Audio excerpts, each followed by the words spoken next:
What are the commonalities among leaders who sustain excellence over an extended period of time?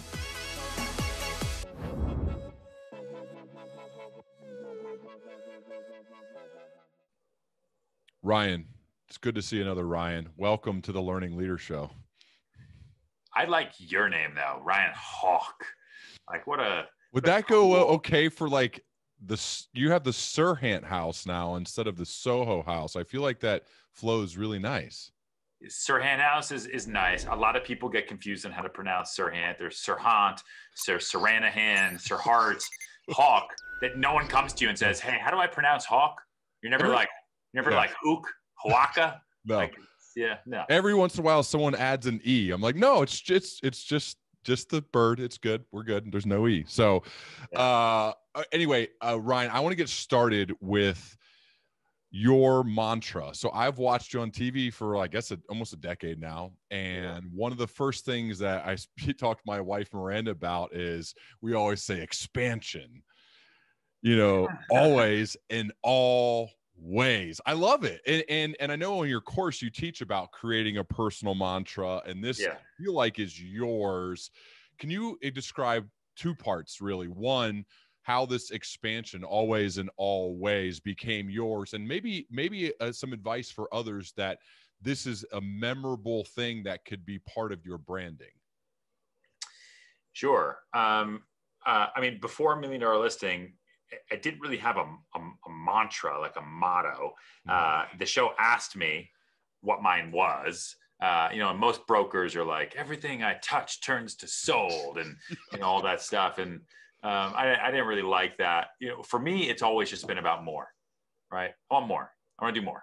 I want more of everything. I just want to build. I want to grow. I want everything I can possibly do, right? I want to expand business. I want to expand my career. And that kind of just turned into expansion always and always. And so I've been using it ever since. I don't put it in my email signature. I don't put it, I don't like say it to clients on the phone. That would be weird. But for anybody else, right, I think what it signified for me and the people that I work with and the different parts of my business is that you want to work with someone who's hungry. You want to work with someone who's constantly growing. That's me, because that's my motto.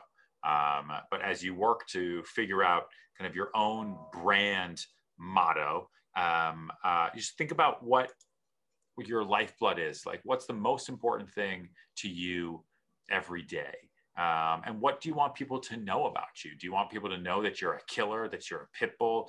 Do you want people to know that you are the most analytical? Do you want people to know that you're the most trusted, or you're the favorite? Like, what is genuine to you? What's authentic to you?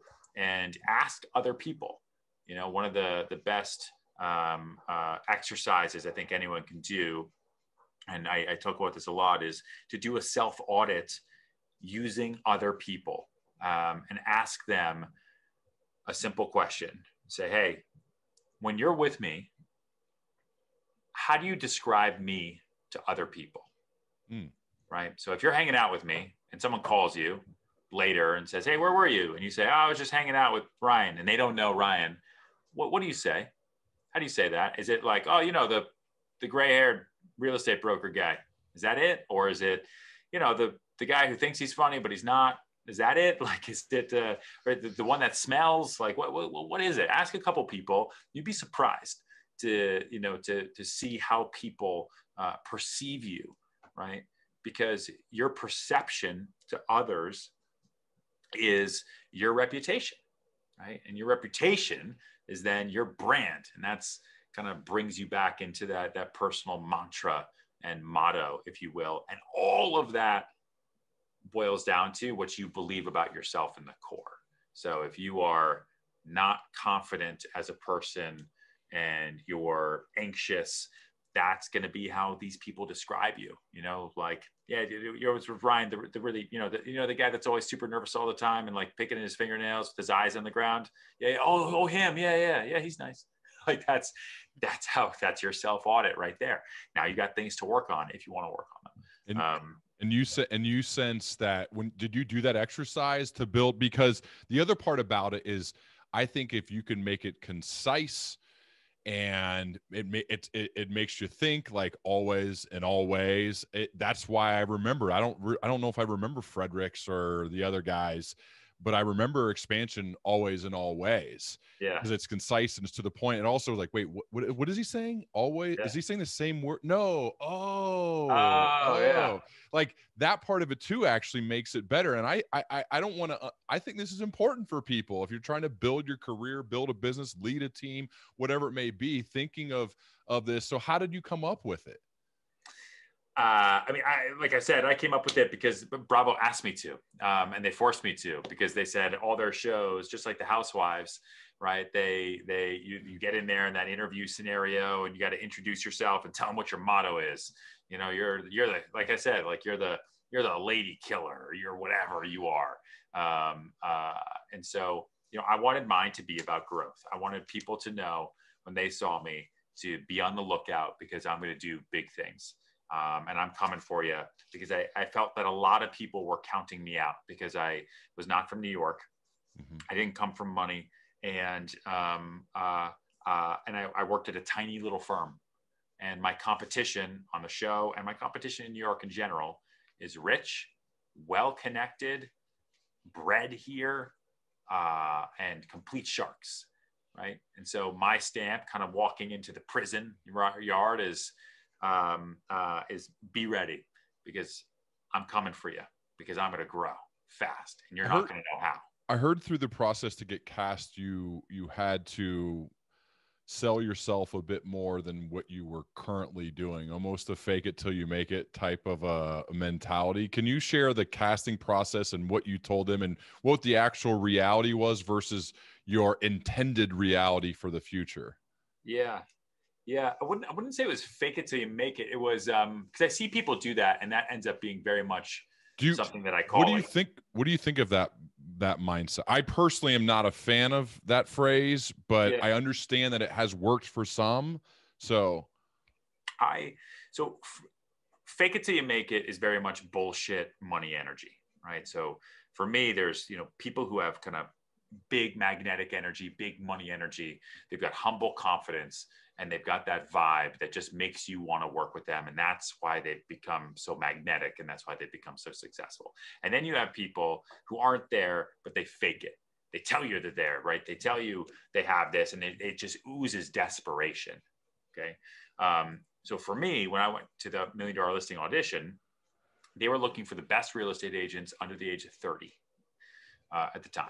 Right now, we're all well over the age of 30, and they haven't fired us yet. So I guess the show is just growing. But they were looking for the best agents under the age of 30. I was 26, and they wanted the most successful ones. And I went to an open casting call with 3,000 real estate agents in New York City. And I'd been doing it for a solid 18 months, maybe a little bit less, actually. And I honestly believed that even though I wasn't now, right, one day I'm going to be the greatest real estate broker in the history of the world. I can get there. I'm not there now, but I will get there. But I believe too that if you work with me right now, you're going to get the absolute best service. Does my resume show it? Nope. I've only been doing this for 17 months. Do I know everything and know everybody? Nope. But I'm going to overwork everybody, outwork my competition. And so when they asked me, when I sat down in that chair in front of a camera and I had 30 seconds, and they said, "Why are you here?" And I said, "Because I'm the greatest fucking real estate broker in the history of the known universe." And they paused and said, "Okay." And then they went on to their next thing and said, "How do you get around New York City?" And I said, "Black car by day, Range Rover by night." Now, I did not have a black car by day, but I could get one. You can reserve them. You could hire one, which I've done many times. They didn't ask me how I get around every day. Okay. And at night, I had a friend who had a Range Rover, could easily drive his car anytime. Right. But I didn't own my own Range Rover. No way I could afford a Range Rover. Also, I'd never really driven in the city before.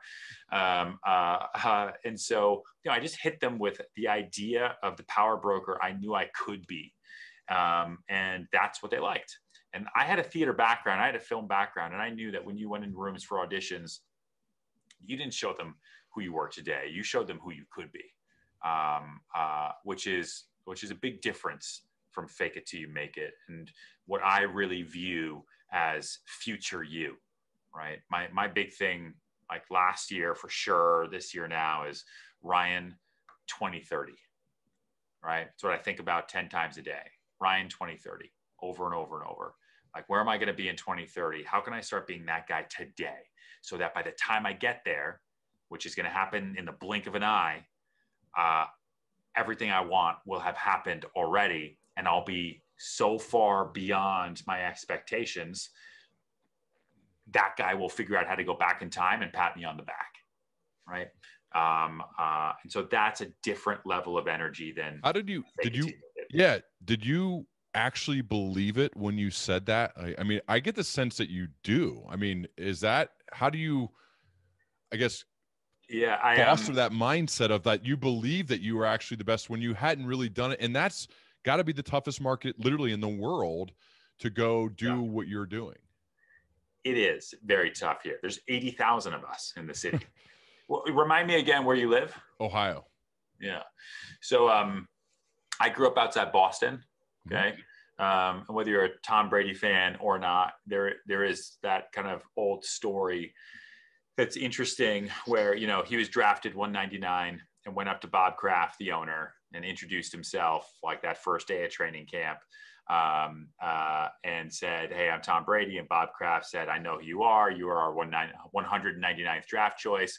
And Tom Brady looked him dead in the eye and said, "Yep. And I'm going to be the greatest decision this organization has ever made. You'll see. I'm going to be the greatest quarterback of all time."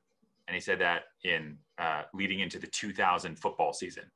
As this guy that was the fourth quarterback, that was basically a backup most of college, and didn't even play his whole first season. Was nearly cut multiple times. Like, walk out of the field saying, "I want to be the best. I want to be the best."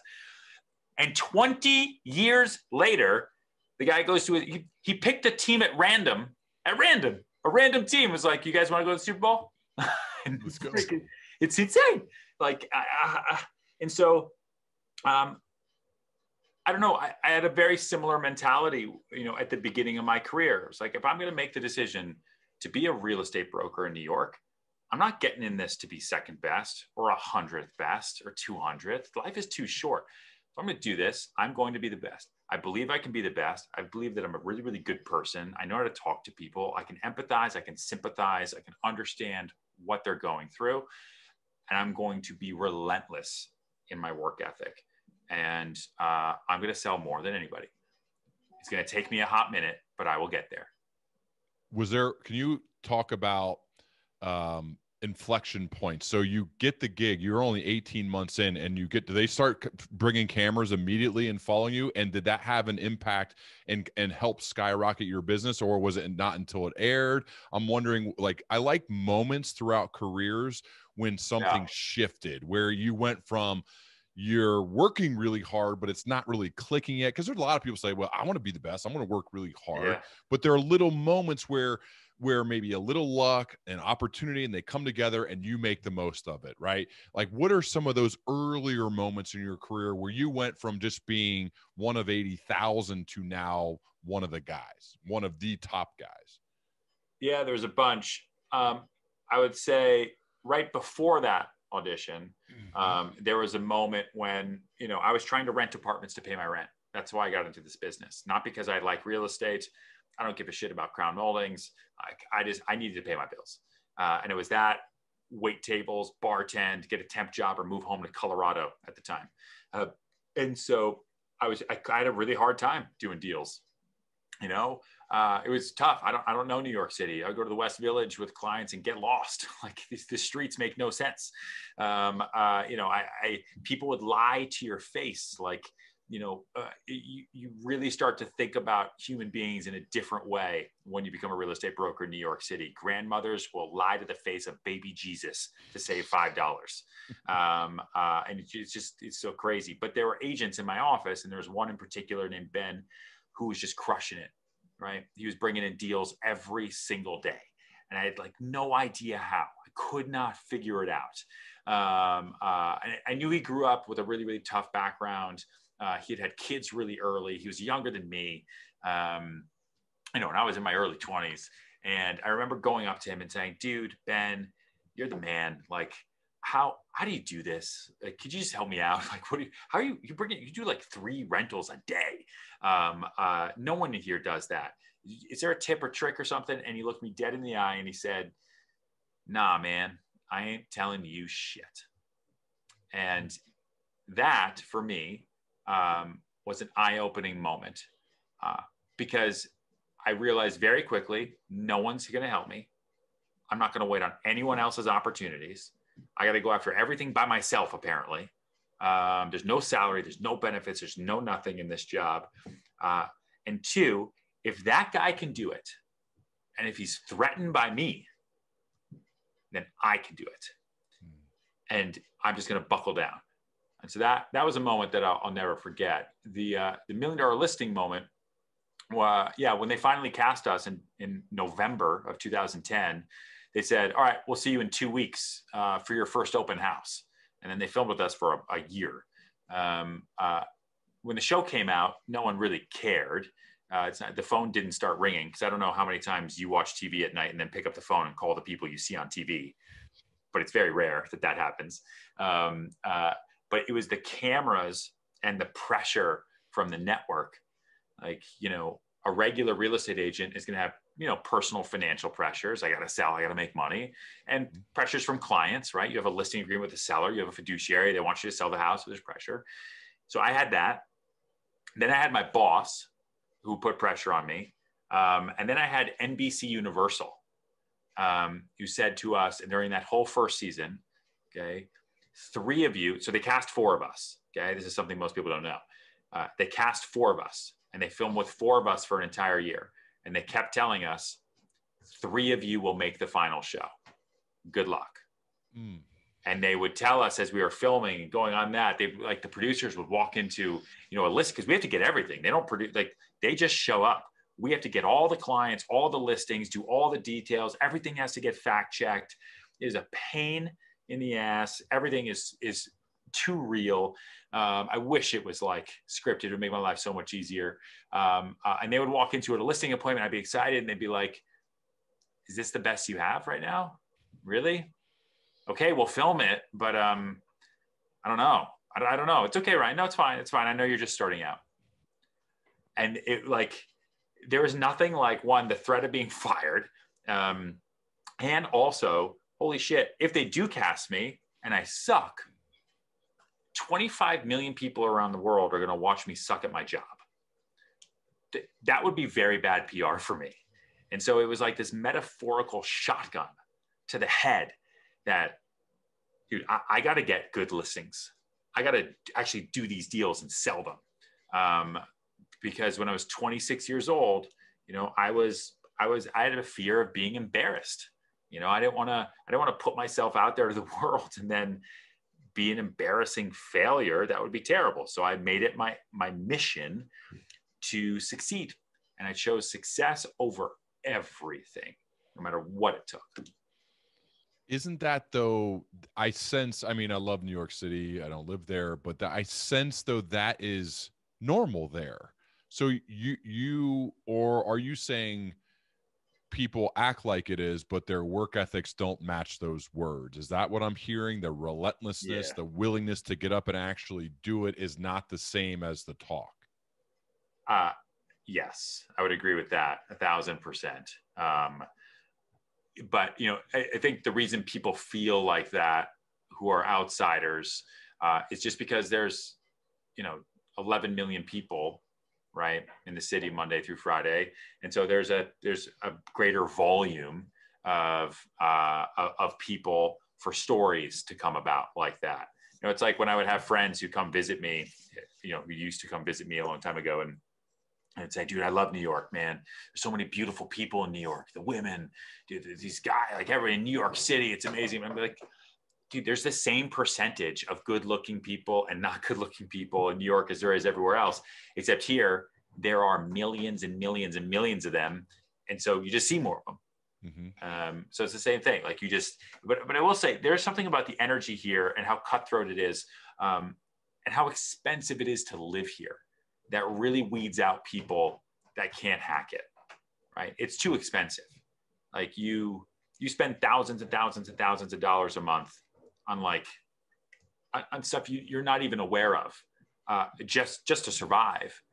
And which means you've got to make money, right? If you can't make money, you can't live in New York City. It's impossible even now. Why'd you go there? You're a Boston guy. You mentioned Colorado. There are other places that weren't as cutthroat. Why there? Because I went to school for theater. It was the one thing I was ever good at. And I was definitely not good at sports. In school, I was kind of okay at. I tried to go to law school because I thought that's what I was supposed to do. Totally bombed the LSAT.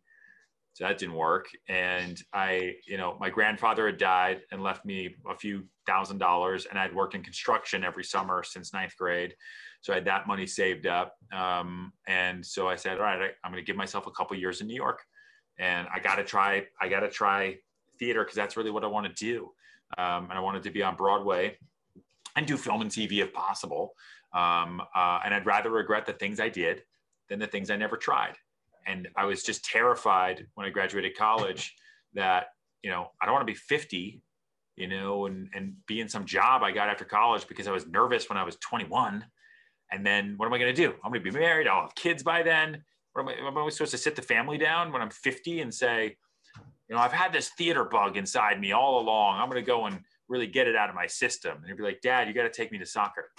I don't know. I think about my future a lot that way. That's why at the beginning of this interview, I talked about Ryan 2030. Like every decision I make today has to make sense for me 10 years from now.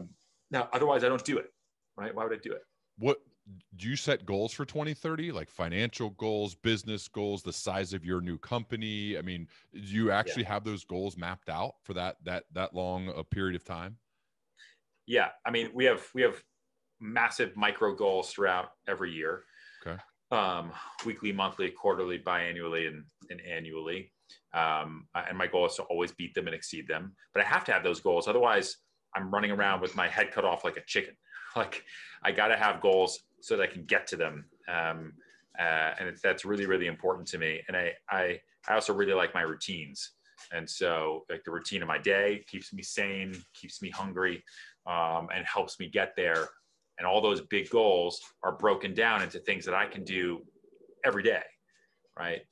That are micro wins to get me to those larger goals. And then, then we have a business plan that's broken down and kind of where I want to be by 5 and 10 years. I've read a lot about your routines and rituals, and it seems like that the consistency of them is a big key to you accomplishing what you do. Can you share some of what your routine looks like on a typical day, and why those actions are important to you to hit Ryan 2030? Sure. So, I mean, I wake up early. I'm up at 4. I'm in the gym a little bit before 5, a little bit before 5. Out of the gym by 6. I shower, kind of go through everything, get ready, get the baby at 7. And I'm out the door to work, first appointments, office, whatever I'm doing by 7:30. The car is kind of like my mobile office. And then I'm in appointments for, basically every 15 minutes, give or take. My life basically operates within 15-minute increments, and I kind of break down the day to 1,000 minutes every day. So every day I wake up and I'm the CEO of my own bank of time, right? And I've got my 1,000-minute rule. That's how I operate. And I feed those minutes with a lot of things to do. And I always make sure I stay busy because I know, and it's very important to me, that as long as I stay productive and I'm busy and I'm doing things every day, I will not fail because I'll be too busy to fail. Because if I am not busy, then I'll be left to my own thoughts. And then I won't be doing enough. And then that's when kind of overthinking takes over action. And I don't ever want to put myself in that position. And so I'm booked in appointments every 15 minutes, basically throughout the entire day. 2 nights a week, Monday through Friday, are my nights to put the baby to bed. And then I'll typically go back to work or just handle work stuff from home after that. Saturdays are for the baby. And then Sundays, I'm appointments, running around, office, cleaning up, prepping for the week ahead. But I think the biggest thing for me is kind of what I realized it is, I was asking around, and most people I knew, were kind of, starting their day, waking up, let's say some people kind of like 6:30, but I found kind of the average to be around like 7-ish, right? 7. So I figured, okay, if I wake up at 4 and get my day started at 4, let's say I just do it Monday through Friday. And so I do it Sunday through Friday, but let's say I do it Monday through Friday. I have an extra 3 hours on my day that those people don't have. Okay. And I don't really count, people's end of night hours as bonus hours, because typically they're not doing anything, or they're watching TV and they're just not going to bed. So if I have an additional 3 hours on my day, 3 hours times 5 days a week times 4 weeks a month times 12 months is 720 hours, right? 720 hours divided by 24 hours in a day is 30 days.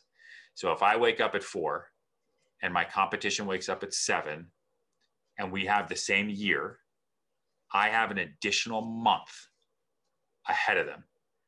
And I don't know about you, but if I'm running a race and someone gives me a full lap head start, I'll take it. Right. Mm-hmm. And so that's a big part of it. I think people know that math. There's a difference between putting that theory into action than just having the theory, though. It takes immense discipline to get up at 4 o'clock every day, and also go to bed at an hour where you can get up and be productive at 4 o'clock every day. So there's a difference between the theory and then the actual behavior. Where does this discipline come from? Is it just this desire to be excellent at the craft, the money? Is it all of the above? Where does the discipline come from? To be honest, I can't do what I do unless I do it, right? Unless I do this. Like it's like, I don't wake up at 4 and like jump out of bed and start singing, right? I'm annoyed every day. Like, I'm tired, but I don't complain because it's the job, right? If I didn't do it and then I complained, it's like, it doesn't make sense. And I'm doing it for myself, right? Myself, my family, my company that has my name on it. Like, I find it so hard to understand why people don't, do more things that'll better their own lives and take care of themselves in the future. Like the things that I do, like waking up early, is 1000% in my control, right? That's a big part of that discipline. Is I want to do things every day that'll make my life better, that are within my control, because there is so much in my career that is out of my control. I'm a real estate broker. Like I don't get, I've got sellers who change their mind, because they talked to an astrologer. I got buyers who changed their mind because they lied to me and went and bought something else. Like I don't control any of these people. I don't control other brokers. I don't control the financial markets. I don't control the pandemic. So I want to make sure that what I can control, I do, right? I do every day. And if I can get a head start on the game at the beginning of every year, right, that's really important to me. I mean, I guess I would be lying to say if discipline wasn't a big part of my upbringing. My dad was incredibly strict, to the point where, just resented him a lot growing up, because we weren't allowed to do the things my friends were allowed to do. Wasn't allowed to play, wasn't allowed to play video games, wasn't allowed to stay up late, wasn't allowed to do anything. There was, he hung a wooden paddle in the house. If we acted out of line, like, he made us work. We started working when I was 7. And he really drilled into our head the value of the dollar, right? And so we don't work for free. He paid us, sort of. But if we wanted something, we had to work for it. Like my first video camera, it was yard work, lawn work, painting other people's fences, my shoveling and snow blowing business, in the winters in Boston. My first sales job, was wood cutting, right? We made it like, we would sell cords of wood, my little brother and I, when I was 10. And I think that really stuck with me, and is pretty evident in the work I do today.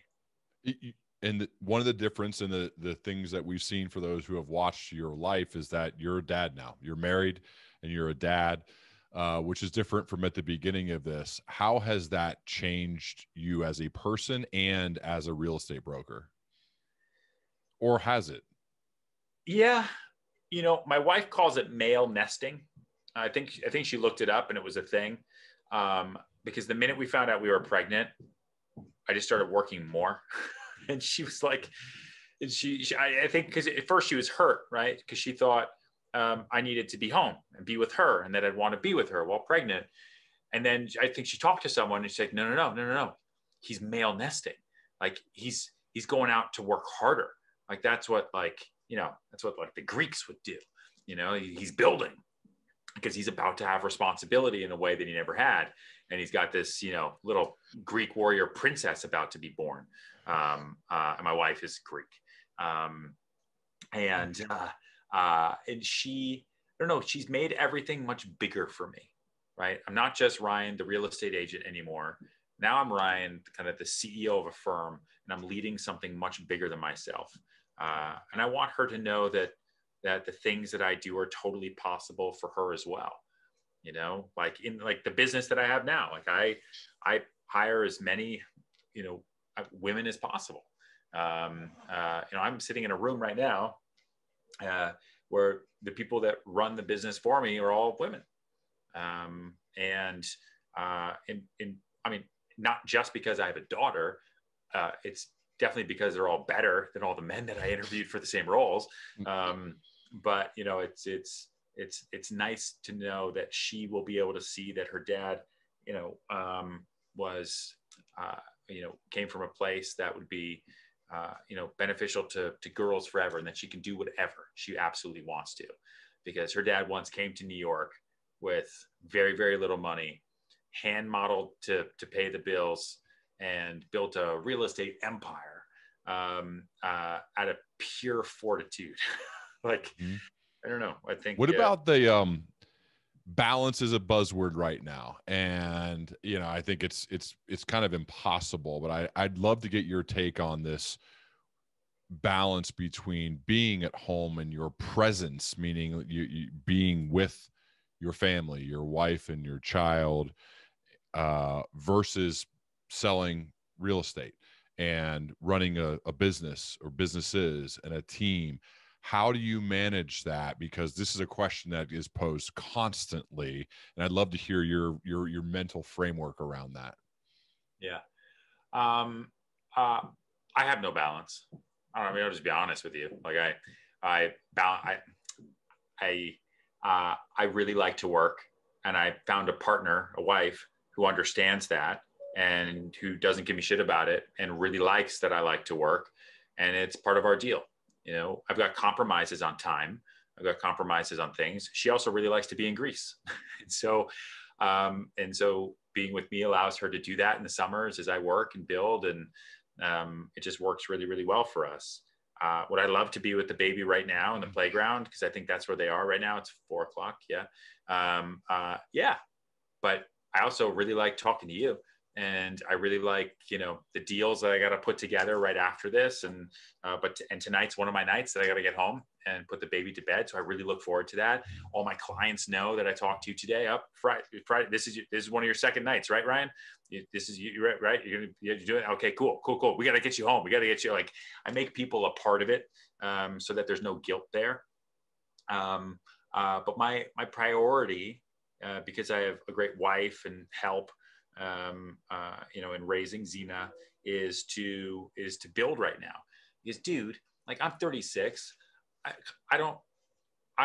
I get much more tired now than I did when I was 26, and before I know it, I'm going to be 46 and then 56 and 66. So while I have the energy, and while my back doesn't hurt 24 hours a day, I'm going to do as much as I possibly can, because life is going to slow me down on purpose. And at that point, I don't want to regret anything, right? I don't want to regret having been slow before, because I was trying to go after this kind of balance.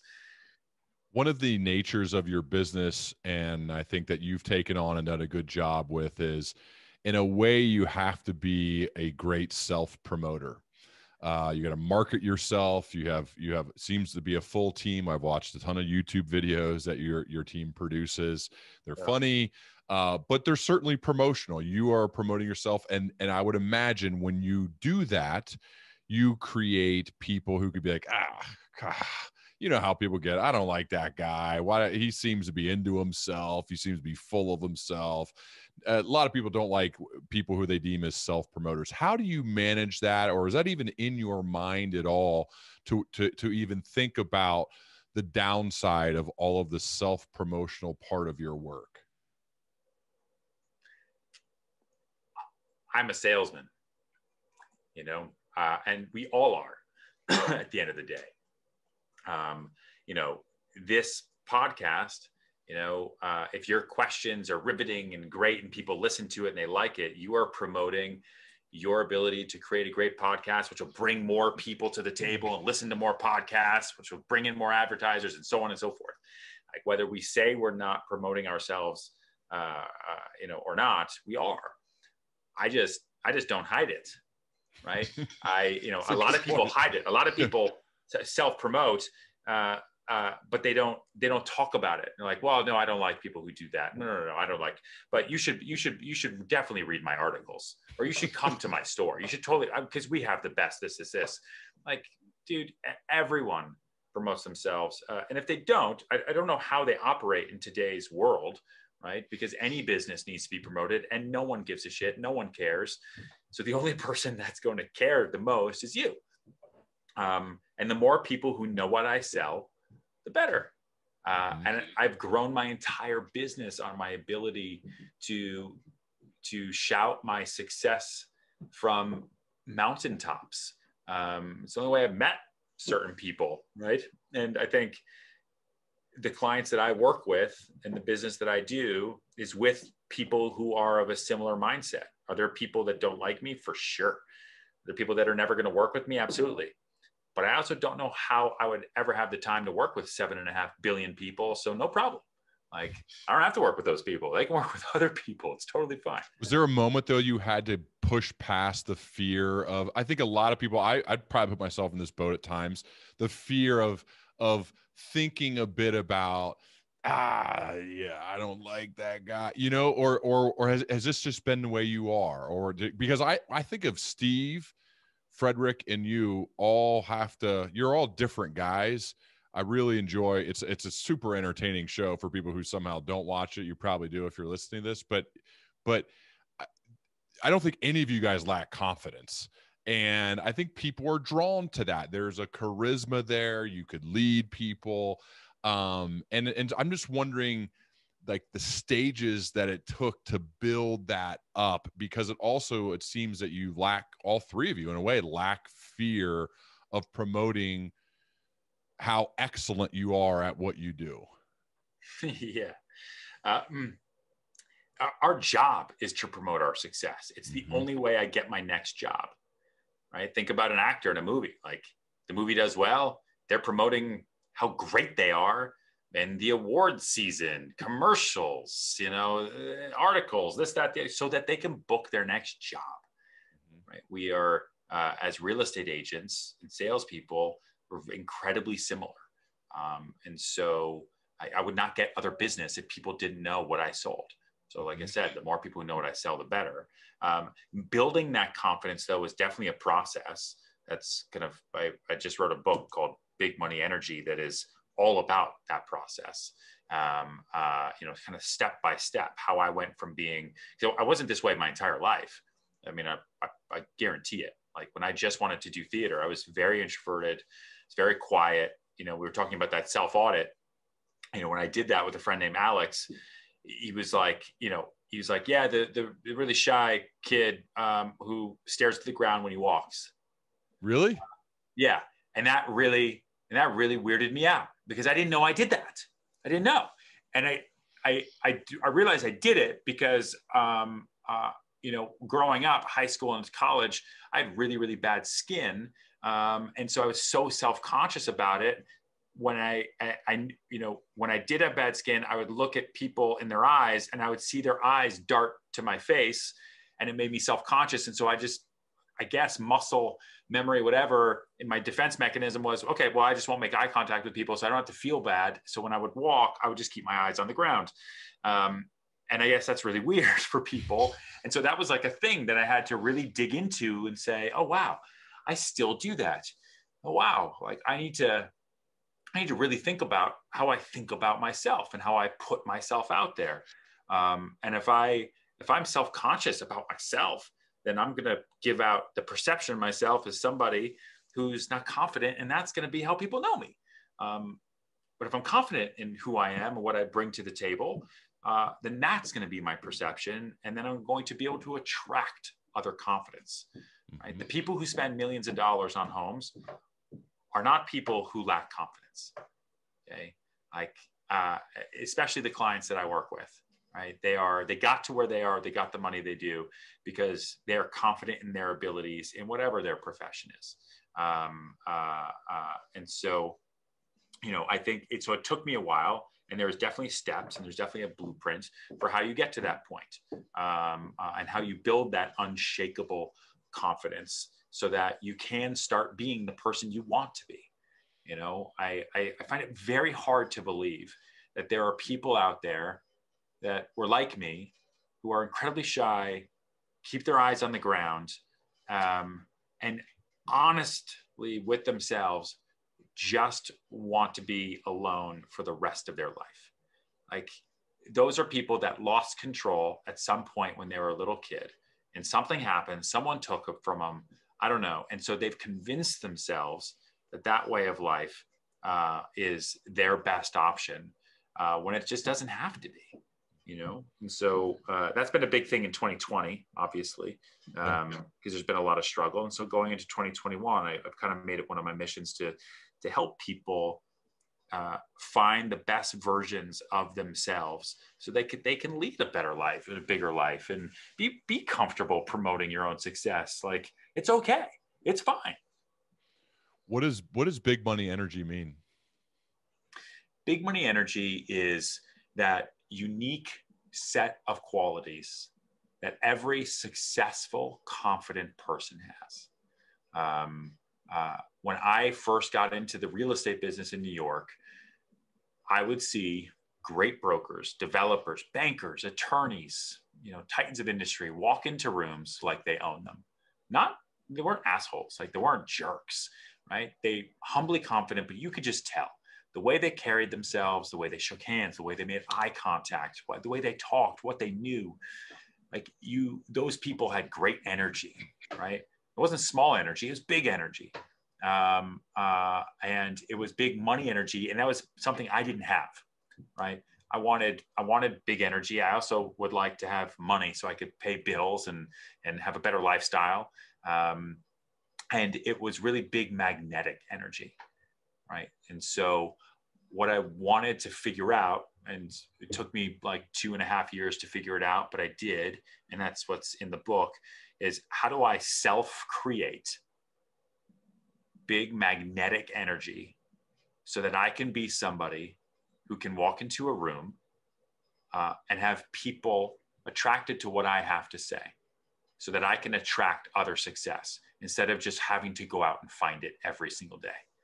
Because that's a big part of what my job is, right? Go out, find success every day. I want success to come to me.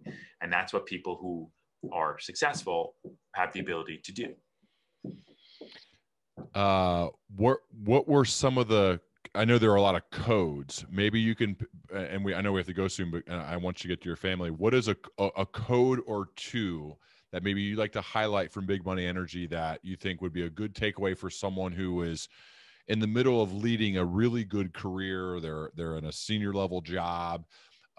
They have ambition. They want to grow. They want to get better. They want to take ownership of rooms, right? All of those things that we're talking about. Maybe what's a code or two you would highlight right now? Yeah, there's codes for the book. There's 16 of them that I kind of pulled out as I was writing it and formatting it over quarantine, because that's when I wrote it.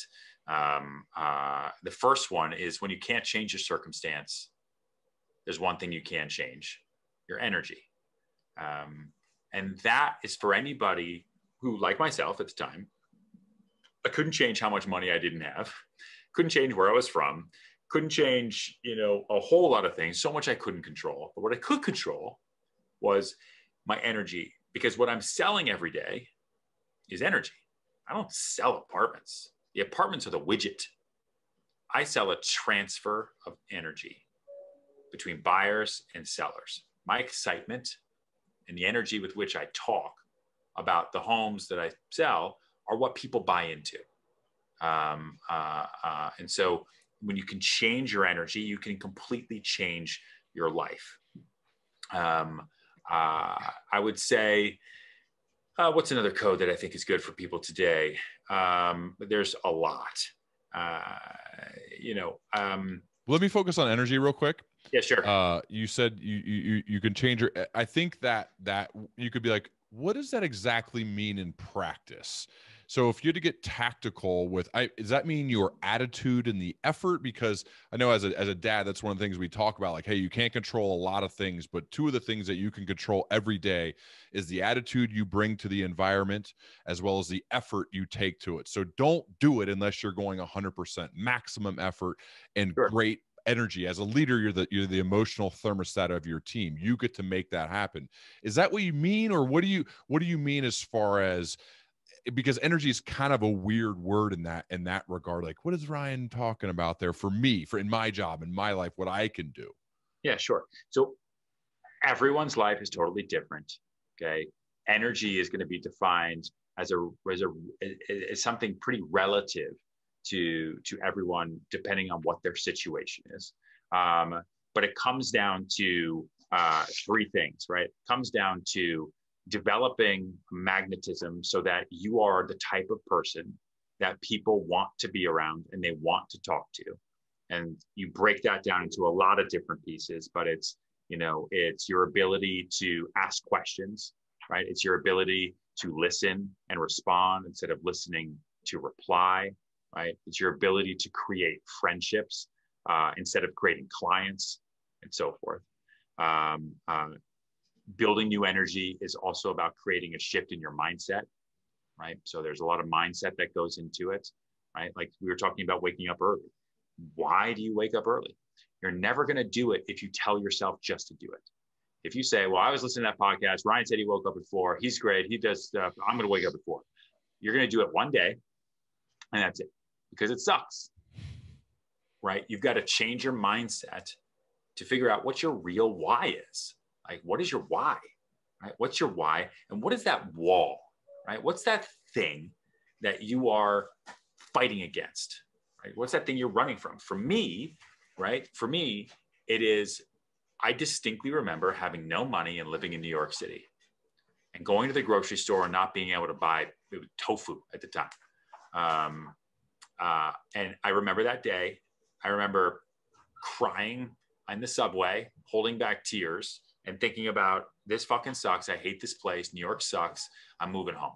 I'm going home. I can't do this, right? That's my wall. I run from that day every day. And I think about that with every deal I make. Every deal I make, every person I hire, I think about that all the time because I'm never far from that, right? So figure out what your wall is, what your why is, right? And then you've got to figure out what your motivation is, okay? It's kind of my 3 M's: magnetic, right? Mindset, and motivation. What is your motivation? That's going to get you up early. What's your motivation that's going to allow you to choose sunny skies instead of rainy clouds every day?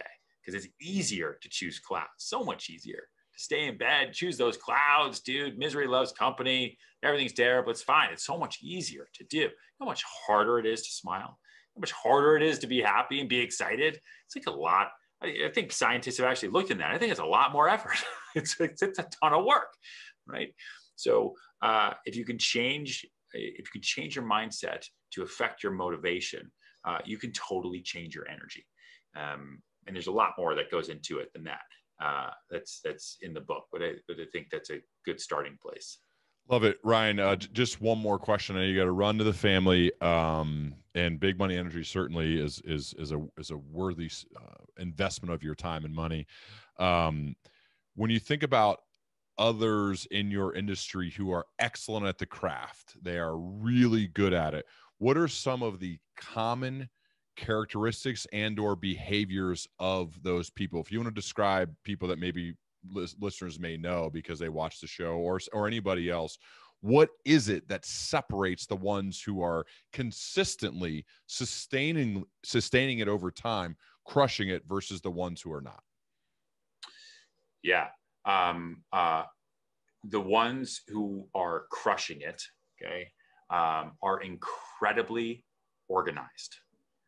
And if they're not, they have somebody hired or multiple people hired who are incredibly organized. There's a significant amount of follow-up in this business, follow-up, marketing, advertising. You must be organized. Otherwise you will be a complete mess. You'll be a mess. You'll be a lunatic. And then you'll be one of those people who's busy all the time, but you'll never reach your goals. You'll complain all the time. And 10 years will go by in the blink of an eye, and you'll be doing the same kind of business you've always done, right? So they're incredibly, incredibly organized.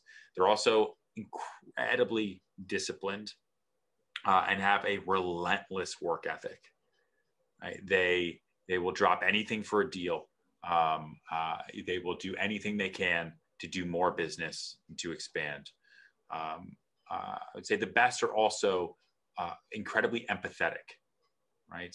Which means a lot, but it is the ability to be excited with a client when they're excited, sad when they're sad, understanding what they're going through whenever they're going through it, right? Because there's kind of three types of salespeople, and this goes to all sales, not just real estate. Okay? You have the car salesman who just pushes. Buy now, deal, to 4 tires for the price of 1. That'll work on a very small section of the population, and then it'll work on no one else. There's also very, very little repeat business for that guy because he's just going for that deal, that moment right now. You then have the tour guide, okay, who's just pointing at things, right? Not really paying attention to what you're doing or saying. Maybe you'll answer some questions, but otherwise they're just pointing, right? This is a building, this is a kitchen, this is a toilet, this is a window. Now let's go to the next one. Those people will do a small amount of business with people that just are going to buy anyway, but they won't do a whole lot of repeat business because they won't be memorable. No one's going to know them. Right? The third salesperson, the one who ends up being the most successful, is the one who understands the balance between push and pull, and the one who works for the deal only. I tell all my clients when I meet with them, I say, listen, you're probably meeting with a lot of brokers who are coming in here and they say they're going to work for you. Okay? I'm not going to work for you. If you want me to be roses and sunshine and rub your belly and tell you how beautiful your bright orange kitchen is, I can do that. I'll probably bring in someone else on my team to do that. But you're hiring me because you want to sell for the best price possible. You want to sell it now, and you're hiring the best broker. So I work for the deal, and I'm going to get the deal done. And some people don't like that, but most people, if they're honest with themselves, do. And those people do the most business. Ryan, thank you so much for investing your time today. Where would you send viewers, listeners to find more out about you online? I mean, my new book is Big Money Energy. It just came out. I'd appreciate anybody who reads it, who gets it, and I'd love anyone's feedback. But you can go to bigmoneyenergy.com. You can go to my website, ryanserhant.com. Everything is there. Love it. Are you guys filming now? Always, dude. We've been filming this season for 2 years. Seriously. So when's it coming back out on? This spring. You know, COVID shut us down. Yeah. But we filmed on our phones, you know, for that entire time. So I have no idea what the season's going to be like, but it's going to be kind of all over the place. Okay. Well, thanks again, man. Big Money Energy. Really appreciate it. And I would love to continue our dialogue as we both progress, man. This is great stuff. I appreciate it. Thanks, man. Awesome. All right, man. Thanks, Ryan. See you. Bye. Bye.